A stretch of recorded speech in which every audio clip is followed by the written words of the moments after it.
इससे पिछली वीडियो में हमने ब्रिटिशों के बारे में बहुत ही अच्छे से समझ लिया था कि ब्रिटिश भारत कैसे आए थे, कैसे इन्होंने अपनी कंपनी स्थापित की थी, कैसे भारत पे कब्जा किया, कैसे उन्होंने डचों को हरा दिया। अब आज हम देखेंगे डेनिस के बारे में। जो डेन डेन जो कि डेनमार्क से आए हुए थे, इनके बारे में हम जानेंगे कि ये भारत कब आए, इनकी कंपनी की स्थापना कहाँ हुई, इन्होंने अपना पहला कारखाना कहाँ स्थापित किया और इनका भारत में जो है पतन कैसे हो गया।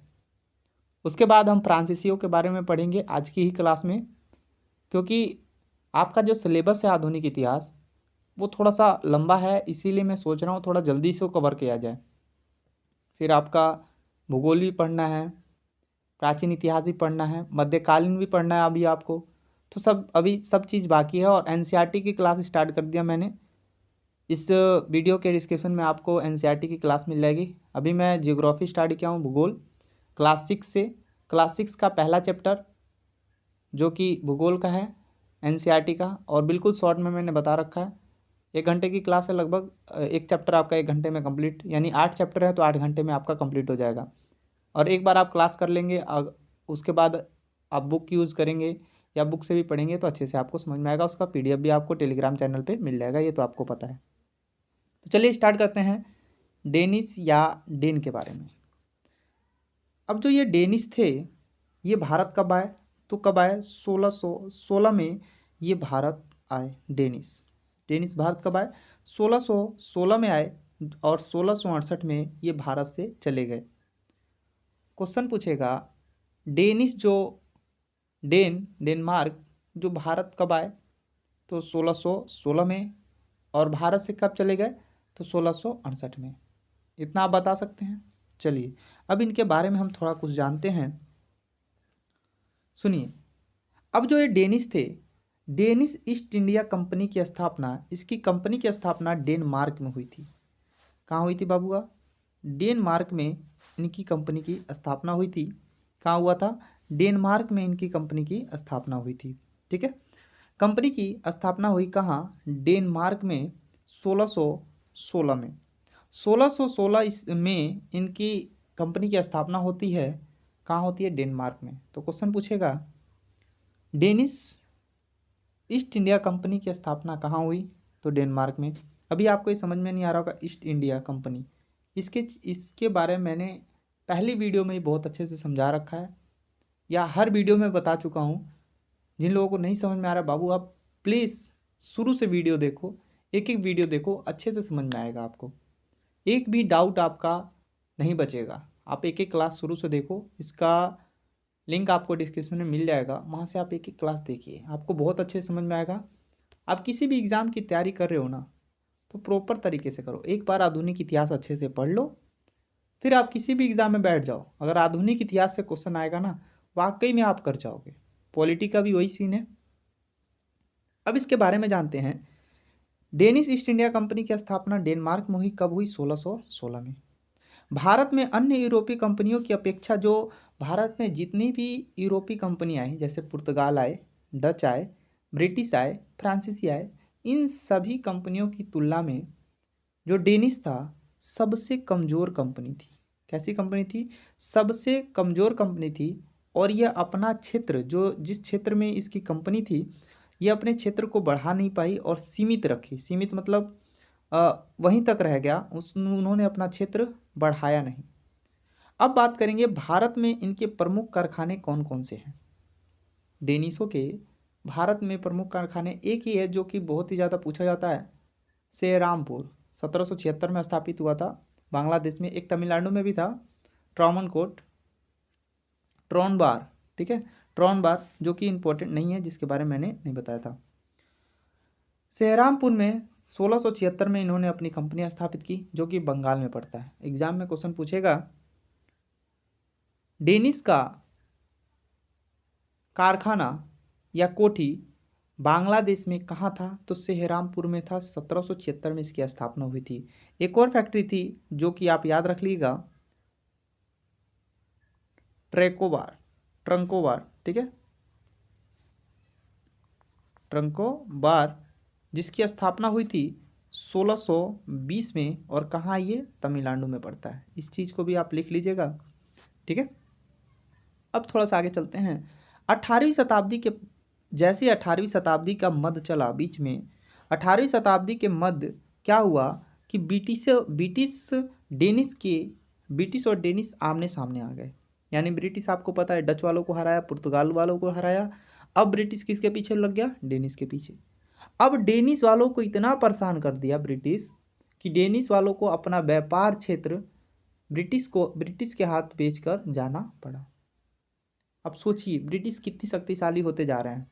वही ब्रिटिश जो इंग्लैंडी हैं, जो हमारे भारत पे कब्जा कर लिए और 1947 में छोड़कर हमारा भारत आज़ाद करके गए। इन्होंने सबसे पहले पुर्तगालियों को भगाया, फिर डच को भगाया, अब डेनिश के पीछे लग गए। अब डेनिश वाला क्या हुआ, अपना व्यापारिक क्षेत्र भारत का जो व्यापारिक क्षेत्र था वो बेचने पर बेवश हो गया। किसको?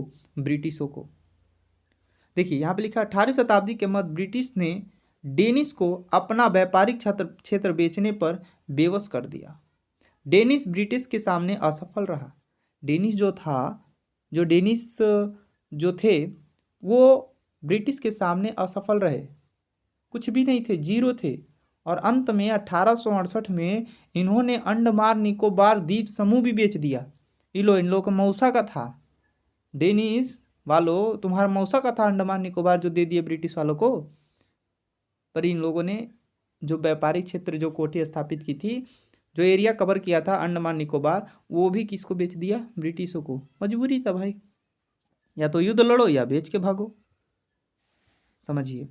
तो अंत में क्या हुआ, अंत में 1868 में इन्होंने अंडमान निकोबार द्वीप समूह भी ब्रिटिश के हाथे बेच दिया और भारत से चले गए। 1868 में क्या हो गए, भारत से ये चले गए, 1616 में आए थे। बस इतनी ही कहानी थी इनकी। फिर आगे देखते हैं फ्रांसीसी के बारे में। फ्रांसीसियों के बारे में समझते हैं। फ्रांसीसी भारत में 1664 में आए और 1953 में गए। आप देखेंगे बहुत लास्ट में गए। ये पुडुचेरी पर लास्ट तक कब्जा किए थे। पुडुचेरी आज़ाद हुआ था 1953 में। किससे? फ्रांसीसियों से। वैसे ही आप देखोगे पुर्तगाली भी कब गए थे? 1661 में गए थे, सॉरी 1961 में। किसको आज़ाद करके?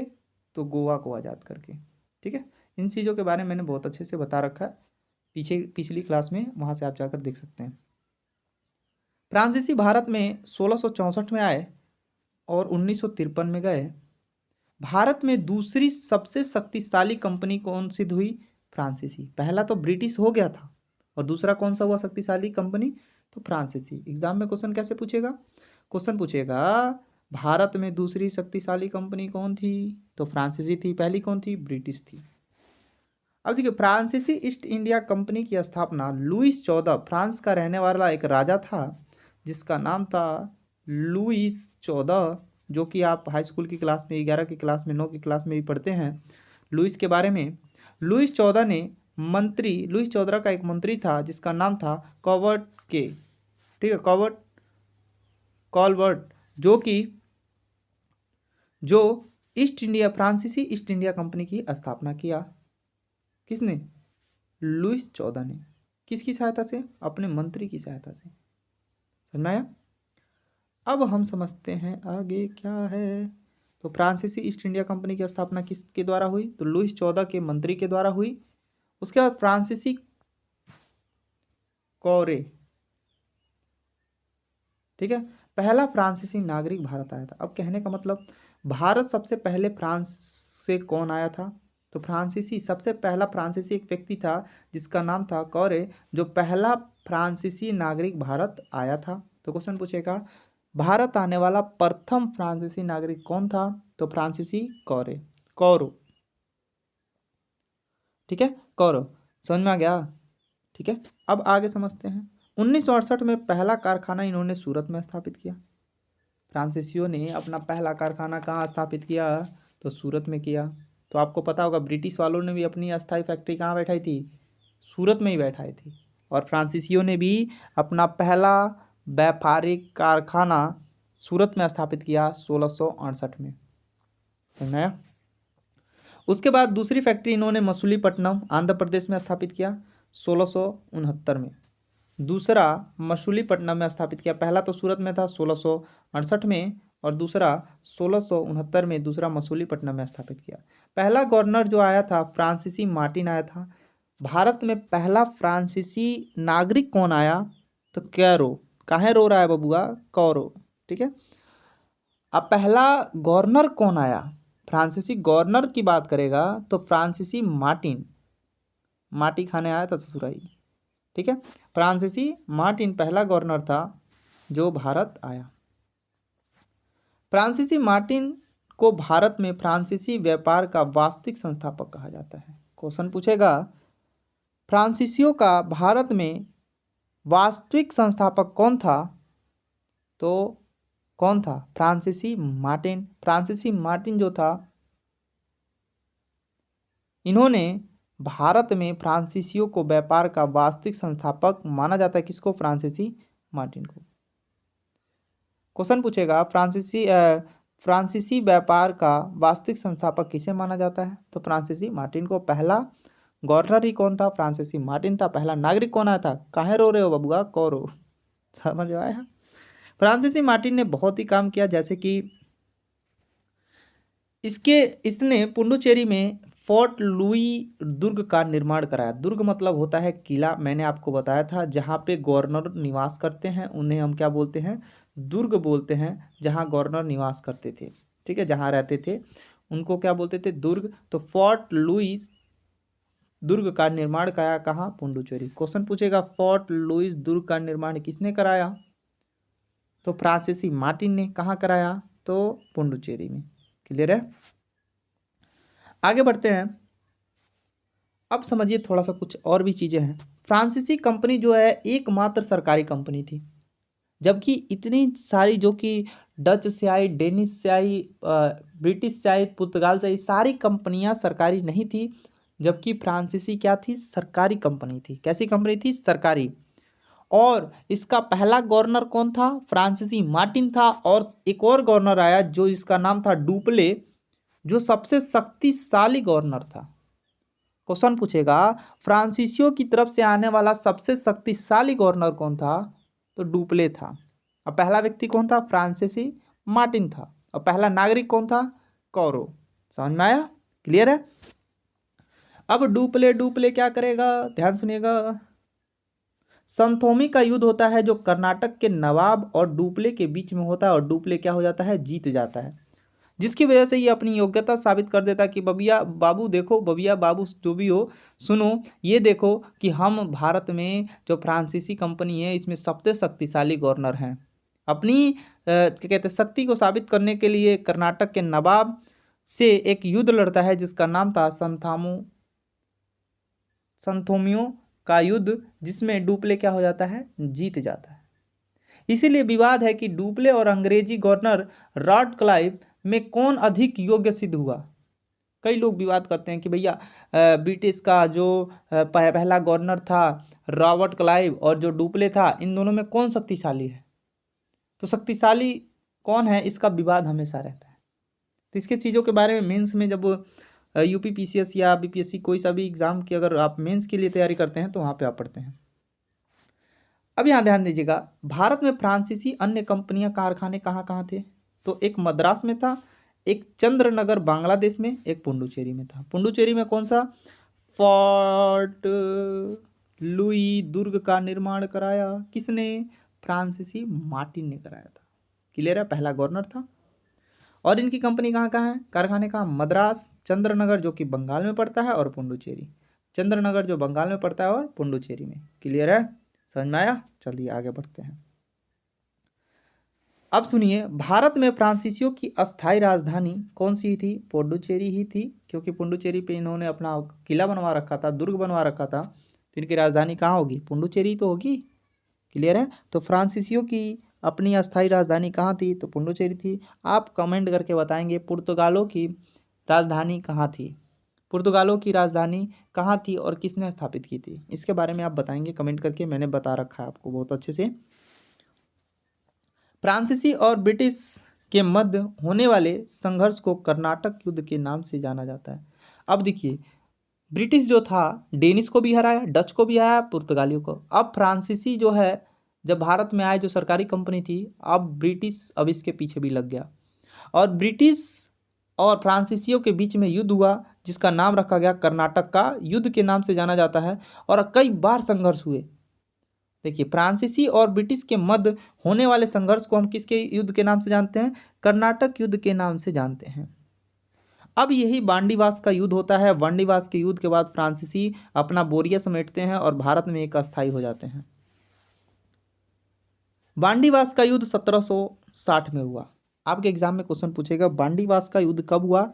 1760 में हुआ। किसके किसके बीच हुआ? तो फ्रांसीसी और ब्रिटेन के बीच में हुआ। फ्रांसीसी और ब्रिटिश के बीच में हुआ। ब्रिटिश की तरफ से लड़ने वाला जो व्यक्ति था जिसका नाम था जनरल आयरकुट और फ्रांसीसी की तरफ से लड़ने वाला बुस्सी था। कौन था? बुस्सी और जनरल आयरकुट दोनों युद्ध हुआ। कौन सा युद्ध? बांडीवास का युद्ध, जिसमें फ्रांसीसी क्या हो गए? हार गए और ब्रिटिश क्या हो गए? जीत गए। फ्रांसीसी की तरफ से कौन था? बुस्सी था बांडीवास के युद्ध में। बांडीवास का युद्ध कब हुआ? 1760 में। और ब्रिटिशों की तरफ से कौन था? जनरल आयरकुट था। अब इन दोनों के बीच में युद्ध हुआ तो बांडीवास के युद्ध में फ्रांसीसी क्या हो गए? हार गए ब्रिटिशों से। और ब्रिटिश की तरफ से कौन लड़ रहा था? जनरल आयरकुट। और फ्रांसीसियों की तरफ से बुस्सी। अब ध्यान दीजिएगा, अब क्या कह रहा है? भारत में बांडीवास के युद्ध के पश्चात फ्रांसीसियों का पराजय मतलब हार गए तो ब्रिटिशों को सर्वोच्च रूप से स्थापित कर दिए। कहने का मतलब क्या है? पहले पुर्तगाली को हराए ब्रिटिश, डचों को हराए, डेनिस को हराए, अब लास्ट में जो दूसरी शक्तिशाली कंपनी थी सबसे, उसको भी हरा दिया बांडीवास के युद्ध में 1760 में। अब देखिए कितना खतरनाक हुआ। 1760 में बांडीवास के युद्ध में पुर्तगालियों ने फ्रांसीसियों को भी हरा दिया। और जब फ्रांसीसी हार गए तो ब्रिटिश अपने आप में शक्तिशाली हो गया, सबसे ज़्यादा शक्तिशाली हो चुका था। अब फ्रांसीसियों के पतन के कारण क्या थे? सबसे ज़्यादा पतन के कारण क्या थे? तो सबसे पहले आप जानिए, कोई भी चीज़ अगर सरकारी रहेगा ना तो उसको तय है कि ख़त्म होना है, क्योंकि सरकार का हस्तक्षेप रहेगा। सरकार लेवल पे आके, ज़मीनी लेवल पे, स्तर पे आके तो काम करती नहीं है, क्योंकि कर्मचारी करते हैं। उसको तो बस वहीं से बैठे बैठे देखना है भैया सही है कि नहीं है। वो कहेगी खड़ंजा है ना, उसको कोड़ के इनार बनवा दो। वहाँ वो कहेगा अब देखने तो ही ना रहे भैया, वहीं से आदमी जा रहे आ रहे हैं, इनार बनवा दो तो बनवा दो, भाड़ में जाए। तो फ्रांसीसी कंपनी एक सरकारी कंपनी थी। पतन के कारण हम पढ़ रहे हैं, फ्रांसीसियों का पतन कैसे हो गया, क्या कारण रहा। तो फ्रांसीसी कंपनी ये क्या थी? सरकारी कंपनी थी। सबसे बड़ा कारण ये है कि सरकारी कंपनी थी, ये इसी की वजह से पतन हुआ। पतन मतलब खत्म हुआ। उसके बाद भारत में कंपनी का कार्य सरकार का अधिक हस्तक्षेप था। कहने का मतलब क्या है? जब भैया सरकारी कंपनी रहेगी तो सरकार हस्तक्षेप करेगी कि नहीं करेगी? करेगी। तो इसीलिए फ्रांसीसी एक सरकारी कंपनी थी। भारत में कंपनी के कार्य में सरकार का अधिक हस्तक्षेप था, जिससे कंपनी क्या हो गई? प्रभावित हुई। उसके बाद क्या हुआ? फ्रांसीसियों की अपेक्षा ब्रिटिशों के पास नौसेना थी। नौसेना मतलब पानी वाली। यानी फ्रांसीसियों की अपेक्षा ब्रिटिशों की नौसेना शक्ति अधिक प्रभावशाली थी। यानी कि बहुत ही ज़्यादा फ्रांसीसियों से शक्तिशाली था कौन? ब्रिटिश की सेना। फ्रांसीसियों की अपेक्षा ब्रिटिश सेना में कमांडर अधिक कुशल थे। कमांडर मतलब जो सेना के आगे चलते हैं, वो अधिक कुशल थे फ्रांसीसियों की अपेक्षा। इसी की वजह से वो फ्रांसीसी क्या हो गए? पतन हो गए। और आज के लिए बस इतना ही। और इसी पे हम आगे बात करेंगे। आगे हम दूसरा जो टॉपिक था, जब मैं इतिहास शुरू किया था तो मैंने आपको बताया था कि सबसे पहले हम पढ़ेंगे कि इतिहास क्या है। उसके बाद हम पढ़ेंगे कि भारत में यूरोपियों का आगमन कैसे हुआ। भारत में यूरोपियों में पुर्तगाली, डच, डेनिश, ब्रिटिश, फ्रांसीसी भारत में कैसे आए और इनका पतन कैसे हुआ। उसके बाद हम देखेंगे मुगलों का पतन। आज जब मुगलों का पतन पढ़ेंगे, क्या पढ़ेंगे कल से? मुगलों का पतन। मुगलों का पतन पढ़ने से पहले हम थोड़ा सा मुगलों के बारे में भी जानेंगे कि कौन कौन सा मुगल वंश कैसे स्टार्ट हुआ। इन सब के बारे में, मुगलों के बारे में भी जानेंगे। औरंगजेब हो गया, बाबर हो गया, हुमायूं, अकबर, जहांगीर, शाहजहां, औरंगजेब, बहादुर शाह प्रथम हो गया, जहांदार शाह हो गया, फर्रुख सियर हो गया, मोहम्मद शाह हो गया, अहमद शाह हो गया, आलिम गिर सेकंड हो गया, शाह आलम सेकंड हो गया, अकबर सेकंड हो गया, बहादुर शाह प्रथम। इन सब के बारे में बहुत ही अच्छे से जानेंगे। कैसे मुगलों का पतन हुआ, कैसे मुगल खत्म हो गए और भारत पे अंग्रेजों का शासन, ब्रिटिश का शासन हो गया। उसके बाद 1857 की क्रांति पढ़ेंगे और उसके बाद छोटे छोटे राज्यों का उदय, जैसे बंगाल का उदय, इन सब के बारे में जानेंगे जो उसकी सिलेबस के अकॉर्डिंग चल रहे हैं हम लोग। ठीक है, तो आज के लिए बस इतना ही। जय हिंद।